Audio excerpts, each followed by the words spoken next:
खानु पर्यो म हैन। यो खायो भने चाहिँ रुगामर्गी च्वाट्टै हुन्छ भन्ने कुरो भन्ने चाहिँ नि एउटा नियम छ र हुने पनि रहेछ। पोहोर पनि मलाई यसै गरी धेरै साह्रो पारेको थियो, यो खाएपछि च्वाट्टै भएको थियो। फेरि म खान्छु।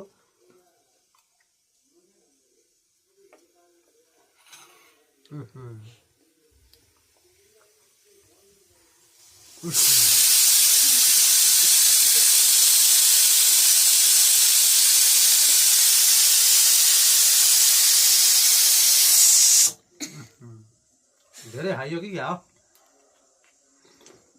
म पनि खान अहिले खाएर तिम्रो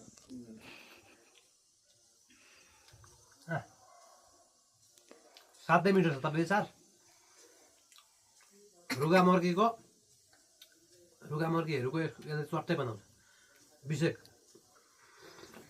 तेल नगराउनु न। तपाईँहरूलाई पनि रुगामर्गी लागेको छ भने बेसार सडप एक चम्चा बेसार खानुहोस्, पानी खानुहोस्, नुन पानी खानुहोस्, च्वाट्टै हुन्छ। लोकल बेसार चाहिन्छ साथीहरू। फेरि सहरिया बेसारले काम गर्दैन, लोकल बेसार चाहिन्छ। च्वाट्टै विषय भइहाल्छ है साथीहरू।